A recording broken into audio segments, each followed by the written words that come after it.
Porn is everywhere. It's more accessible than ever, and for most people, it's where their first real exposure to sex comes from. But here's the part nobody talks about. It's changing the way we think about sex, about connection, about people, and not in the way we realize. See, porn isn't just entertainment. It's conditioning. It's shaping our desires, our expectations, our beliefs. And when you watch enough of it, especially from a young age, it wires your brain to associate arousal not with intimacy or emotion, but with performance and fantasy. It trains us to see sex as a transaction, not an experience. The other person becomes an object, not a human being with emotions, needs, and insecurities. It's all about doing it right, being impressive, being dominant, being perfect. And if that's what your brain is absorbing every time you get turned on, then over time that becomes your default. That becomes what your body responds to. That becomes what you chase. No one tells you how porn can actually numb you to real-life experiences. How? When the moment finally comes to connect with someone in the real world, your brain doesn't respond the same way. It's like you've trained it for fantasy, but now you're being asked to be present, to connect, to feel, and it's short-circuit. People think they have a problem with their performance when really they've just been programmed by years of watching something that has nothing to do with real intimacy. Even more damaging, it creates shame, because you start to feel like your desires are wrong, or like you're not enough unless you can act out some exaggerated scene that was never based on truth in the first place. And you feel this pressure, this silent, heavy pressure to be something, to perform in a certain way.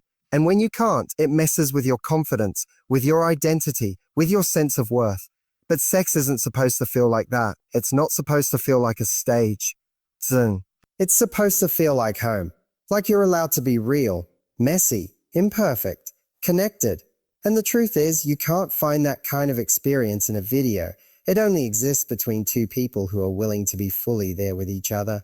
Most people think they've already learned everything they need to know about sex. We went through awkward classes in school, maybe skimmed through a few articles online, and had a couple of uncomfortable conversations with friends or parents.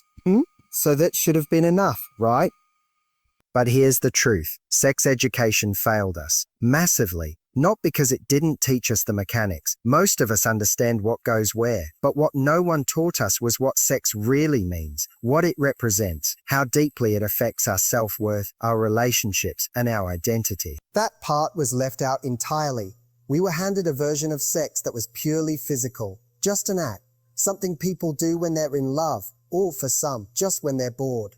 But no one warned us that sex can be a mirror, that it reflects how we feel about ourselves. That the way we experience it is shaped by our confidence, our emotional wounds, our sense of being enough. And when people don't understand that, they start to use sex in the wrong ways. To feel loved, to feel wanted, to feel powerful, to escape, to cope. No one said that sex can leave you feeling more alone than ever, especially when it's with someone who doesn't see you, doesn't value you, doesn't care about your heart. That's the part they don't put in the movies or on social media. Instead, we see polished, perfect, passionate scenes that don't reflect the awkward, vulnerable, deeply emotional truth of what sex really is when it's meaningful or when it's not. And it's not just about pain. No one taught us the beauty either. The kind of sex that makes you feel safe. Understood, connected, whole. Because for most people, sex is still something they perform, not something they experience. They're in their heads, wondering how they look, if they're doing it right, if they're pleasing the other person enough to be wanted again. They aren't present, and they aren't fully there. And how could they be? No one gave them the tools to be. We were never taught how important emotional safety is, how crucial communication is, that boundaries aren't unsexy, they're essential. That your body is not a tool to be used for validation, but a vessel for joy, connection, and love. We were given the outer shell of sex and none of the substance. And now so many people are walking around with confusion, with shame, with a silent question inside them. Am I doing this wrong? Why does it feel so empty sometimes? You're not broken. You were just never taught the whole story. We live in a world that's obsessed with appearances. We're constantly bombarded with images of flawless bodies, perfect lighting, sculpted abs, filters, and angles that make everything look effortless and seductive. And without even realizing it, we start to believe that this is what great sex is built on.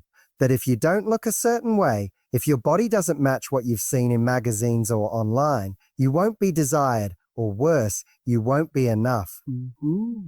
But here's the truth no one tells you. Good sex has nothing to do with looks. You can be the most conventionally attractive person in the room and still leave someone feeling completely disconnected. You can have a body that turns heads, but if you're not present, if you're not emotionally attuned, if you're not safe or confident or real with someone, the experience will fall flat. On the other hand, you can be with someone who doesn't check any of those superficial boxes, but the connection, the energy, the comfort, they can make it unforgettable. Because the sex that stays with you, the kind that opens something in you, it's not about how someone looks. It's about how they make you feel. No one tells you that desire is built in the mind long before it reaches the body, that the most attractive thing in the bedroom isn't its attention, it's presence, it's feeling seen and heard and understood. The best lovers aren't the ones with the most perfect bodies. They're the ones who listen, who communicate, who care enough to ask, who are attuned enough to notice. They're the ones who make you feel like you can let go because you're safe.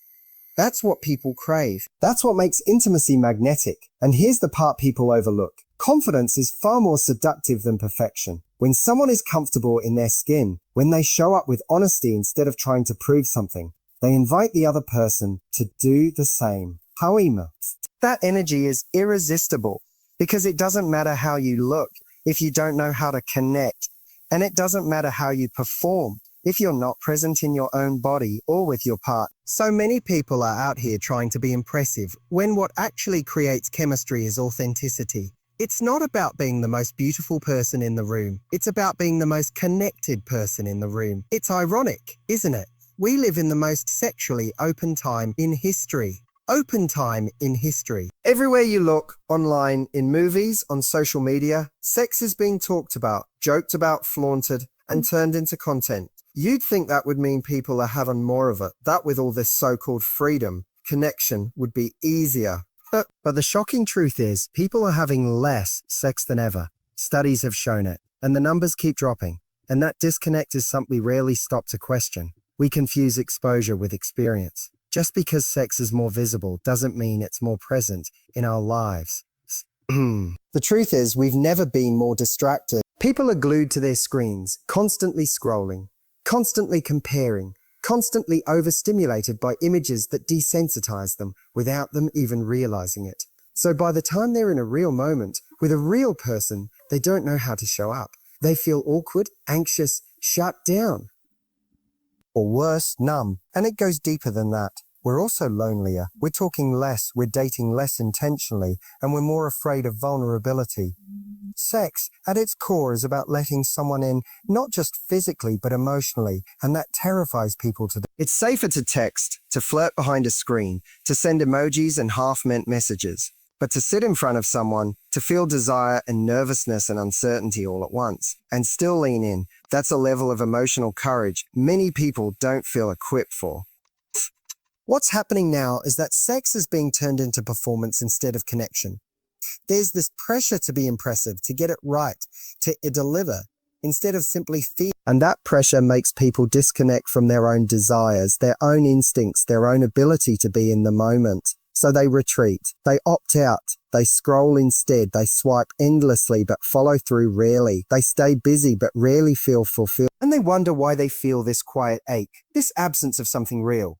The scary part is, the more we normalize not connecting, the harder it becomes to find intimacy again. We start to believe that this is just how things are now, that emotional safety, chemistry, even sex itself is becoming rare. But it's not rare. It's just hiding beneath layers of fear, distraction, and misunderstanding. And unless we become intentional, unless we're brave enough to show up as ourselves and connect beyond the surface, we risk losing the very thing we are all still quietly longing for.